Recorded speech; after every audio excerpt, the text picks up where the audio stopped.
Elizabeth Smart was born in Salt Lake City, Utah. She was the second of 6 kids and had a loving set of parents who raised their kids in the Mormon faith. Elizabeth loved playing the harp, riding horses, and running cross-country. She was described as smart, kind, hardworking, and respectful. On June 4th, 2002, Elizabeth and her family went to her end-of-year award ceremony at school. When they got back home, Elizabeth made her way up to her room to get ready for bed, and she shared the room with her 9-year-old little sister, Mary Catherine. Okay, sharing rooms is literally the worst. I'm the youngest of 4 kids, and we never had enough rooms for us to each have our own, so of course, I was the one bouncing around from sister to sister's room, until one day I moved into my parents' closet. So that night, Elizabeth and Mary Catherine climbed in bed and fell asleep. But the next morning, there would only be one girl there. So an hour or 2 after midnight, Elizabeth was woken up by the sound of footsteps in the hallway. The next thing she knows, there's a creepy man in her room holding a cold metal blade to her cheek. That's not terrifying at all. The man whispered to Elizabeth that he had a blade to her neck. No duh. He then said, "Don't make a sound, get out of bed and come with me," and then threatened to slay her entire family if she didn't follow his instructions. This is literally my worst nightmare. How did this man even get in? And who is this man? So Mary Catherine was in the same room when all of this was going down, but she was never approached by the man. I wonder why the guy chose Elizabeth though. During the intrusion, Mary Catherine pretended to be asleep, but she was actually awake and watched the whole thing go down. After the dude left, Mary Catherine laid in bed for a few hours before alerting her parents. The reason she waited a bit is because she was scared the man would come back for her. Yeah, I don't blame her. At about 4 in the morning, Mary Catherine finally gathered the courage to get out of bed and grab her parents. She woke up her dad, Ed, and told him that a man came in with a weapon and took Elizabeth. Well, that has to be the most horrifying way to wake up as a parent.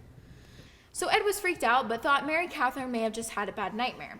But once he started searching through the house with his wife Lois, Ed couldn't find Elizabeth anywhere. As the parents were frantically searching for their teenage daughter, Lois made a frightening discovery. She noticed a slit in the screen of the kitchen window.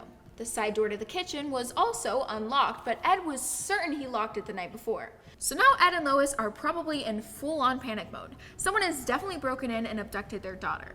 They immediately called the cops and also made calls to family, neighbors, church friends, literally everyone in their contact list. The cops showed up pretty quickly, but the Smarts' house was already full of their friends and family.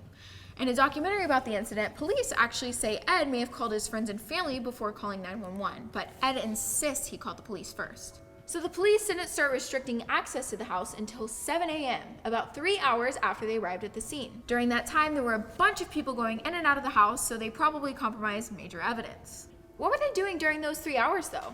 I'm no expert, but I feel like they should have closed off the house as soon as they got there. When the police searched the place, they found a few partial fingerprints in Elizabeth and Mary Catherine's room.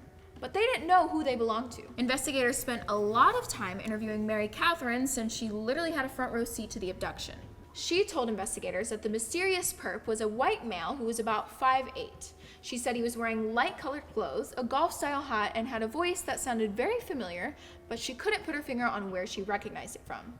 At that point, the police already thought the intruder was someone who knew the Smarts because the break-in was pretty sophisticated. Like, whoever did it was familiar enough with the house to enter without setting off their alarm system. The reason the alarm system didn't go off that night is because a magnet had been slipped under the door. Oh, and the Smarts said they typically kept all of their windows and doors locked, but that night they left the single kitchen window unlocked and open to air out the smell of potatoes they had made. Wait, so does that mean if they never made potatoes that night, this whole thing wouldn't have happened? Who knew carbs were so dangerous? So the cops couldn't figure out who this dude was or where Elizabeth was, and the family couldn't think of anyone who would be out to get them. There was even a time where some people thought Elizabeth's abduction was set up by the parents, but that was later knocked off the table. They were gathering a list of suspects and making their way through it. Then, the investigators made a realization. The Smarts had quite a few people in and out of their house for maintenance, repairs, and renovations. These people would be very familiar with the layout of the house and would probably be around Mary Catherine enough for her to recognize their voices, but not enough for her to identify them out of the blue. Oh, I didn't even think about that. That makes so much sense. So there was an ex-convict named Richard who worked at the Smarts' house a year prior to Elizabeth's disappearance. Ed and Lois had no idea about his criminal background, but before he stopped working for them, they claimed Richard had stolen a few valuables from them, including one of Lois's pieces of jewelry. Once it was all pieced together, the cops were certain Richard was the guy who snatched up Elizabeth. On June 14th, 9 days after the big event, officers arrested Richard. They actually arrested him for breaking his parole from another crime because they didn't have enough dirt on him to pin him to Elizabeth's disappearance yet. Investigators searched his home and ended up finding the piece of jewelry that had been stolen from Lois. They also found a golf hat that looked like the one Mary Catherine explained the perp was wearing. Well, that sounds just like the guy we're looking for. But Richard claimed he had nothing to do with the crime. He said he was in bed with his wife the night of the abduction. He agreed to a polygraph test and willingly gave his DNA and fingerprints to be tested. His prints were compared against the ones found at the crime scene, and they weren't a match. But the cops couldn't pin down when the partial prints had been left in the girl's room. They could have been made at any point, so they could be completely unrelated to the incident. But Richard insisted it wasn't him. And Mary Catherine even said Richard didn't look like the guy she saw. At the time, the cops just assumed Mary Catherine was saying that because she was scared Richard might retaliate if she ratted him out, but turned out she was telling the truth. On July 24th, the Salt Lake City police got a call from a local sheriff's office. They called to report an attempted abduction that was just like Elizabeth's.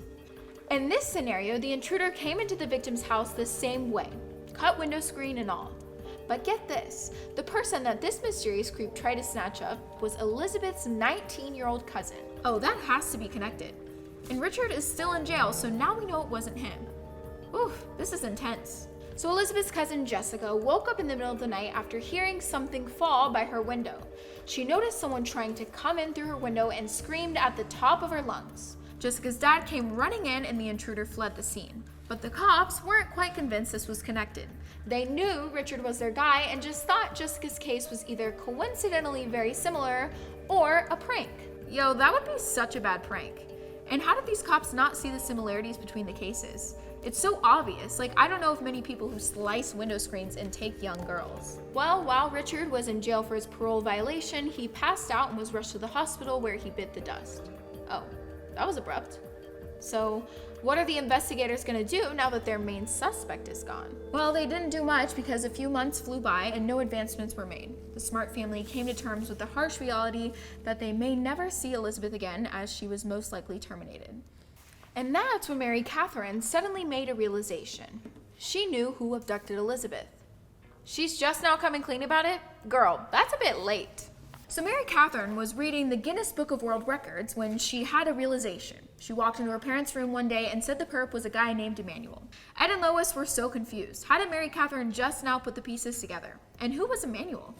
They couldn't think of a man they knew with that name until Lois made a connection. One day, she remembered walking down the street with her kids when she ran into a street preacher named Emmanuel. He told Lois he was out of work and needed a job. Being the kind woman she was, Lois got the man's information and hired him to come over and do some work on their house. But Emmanuel only came over to the Smarts' house for one day before ghosting them, so it was so weird that Mary Catherine somehow remembered his name, voice, and appearance. The Smarts filled the police in on the sitch, but they were unable to determine who this alleged Emmanuel was, and still thought Richard was the person they were looking for. Well, after months of waiting for the police to do something, Ed and Lois had enough. They released the sketch of the perp to the public in hopes that someone would be able to identify him.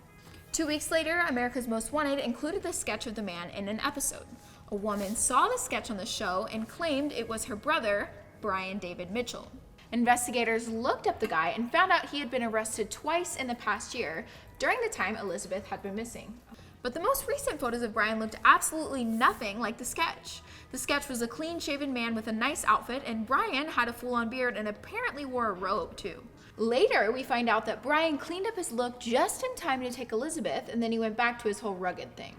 Well, once the Brian connection had been made, people from Salt Lake City immediately recognized him. He was known by the people as the Jesus Man. So this Jesus Man was seen around the area with two women who wore veils that covered their faces. He claimed one was his wife and the other was his daughter. One time, someone called the police saying they thought one of the veiled women was Elizabeth. A detective was sent out to the woman's location and straight up asked her if she was Elizabeth Smart. Way to be discreet. She said her name was Augustine Marshall. The detective asked to see her face, but the guy she was with claimed she couldn't lift the veil for religious reasons. The detective couldn't really do anything else, so he left the scene and didn't think anything of it. Stop. Was Elizabeth seriously right on the street the whole time everyone was looking for her? That's terrible. On March 12, 2003, 9 months after Elizabeth's disappearance, 2 people called the cops saying they saw Emmanuel walking down the street with 2 women wearing veils, wigs, and shades. But they knew one of them was Elizabeth. Officers pulled up to the location of the man and 2 women, and the dude said his name was Peter Marshall. He introduced his wife and daughter as Juliet and Augustine. When asked for an ID, Emmanuel said he didn't have one because he didn't need any worldly possessions as he was a messenger of God. Seems like this man is going through a midlife identity crisis. Emmanuel, Brian, Peter, who is he? Officers pulled the woman away from Peter and asked if she was Elizabeth. She refused. She was clearly freaked out, and the cops knew she was forced to keep her identity a secret, so they ended up picking her up and taking her to the station, where they finally confirmed she was in fact Elizabeth Smart. OMG. This is so crazy. She'd be so relieved the cops were so persistent with her because she was clearly threatened by whoever this guy was to stay quiet. So Elizabeth wasn't rescued until 9 months after she was abducted. Well, then what happened after she was snatched up that summer night? After Brian's break-in, he grabbed Elizabeth and made her walk through the woods for 3 miles until they got to his house. When they got there, Elizabeth met Wanda, Brian's wife, who was in on the whole thing. Oh, so it's a group project now? Those are always the worst. In the days after her abduction, Elizabeth mentioned hearing searchers calling her name in the woods. How tragic is that? Brian told Elizabeth he was a Mormon prophet and then performed a weird wedding ceremony where he claimed Elizabeth as his wife. After that, he physically violated her. She tried to fight him off, but he was stronger. He also threatened to snuff her entire family if she continued to fight or escape. In the first few months of Elizabeth's captivity, Brian and Wanda kept her chained to a tree so she wouldn't run away. Brian regularly violated Elizabeth, forced her to drink booze, took away food from her for days, and made her look at explicit magazines. Brian even took Wanda and Elizabeth out in public quite a few times, but forced both women to stay silent and go by different names. And I'm sure you've already pieced it together, but the run-in with the detective actually was with Elizabeth. After their close call with that detective on the street, Brian made the decision to move to California with Wanda and Elizabeth.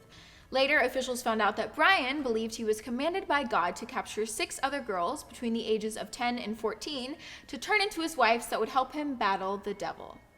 This dude is insane. So while they were in California, Brian, Wanda, and Elizabeth bounced between a few campsites and even lived under bridges. Luxurious. Brian was arrested for breaking into a church where he spent several days in jail for the incident. Brian and Wanda tried to snatch up another girl, but their attempt was unsuccessful. Then they brainstormed going to New York, Chicago, or another big city to find the rest of the wives because they didn't think they'd find any in California. And here's where the tables turned. Elizabeth leaned into the whole prophet thing and convinced Brian and Wanda to go back to Utah.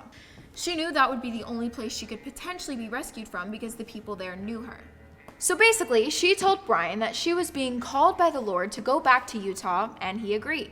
The 3 then hitchhiked back from California to Utah, where she was later identified and rescued after being held captive for 9 months. I am shook to the nth degree. The fact that Elizabeth convinced her abductors to travel across the country is so wild to me, because it seems like they were the ones who made all the decisions for her. Brian and Wanda's prosecution took 7 years, which is a long time for a case where the victim survived to tell her story. In December of 2010, Brian was found guilty for abducting Elizabeth and transporting her across state lines. He was sentenced to life. And Brian apparently sang hymns in court during his trial. Okay, this man is on another level. Wanda was found guilty for assisting Brian in the crimes and sentenced to 15 years in prison. She got credit for the time she spent in jail before the final decision was made and was released a few years ago.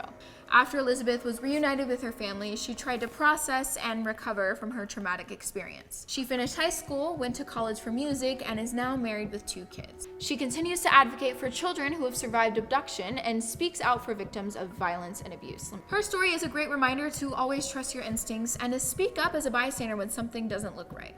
I just can't believe this all started from the potatoes her parents made for dinner. I mean, they obviously didn't mean for that to lead to Emmanuel's break-in, but still, it's pretty cray. Well, I encourage you all to lock your windows, hide your kids, hide your wives, and hide your husbands. And instead of making potatoes, just have fruit jelly cake. Stay safe out there.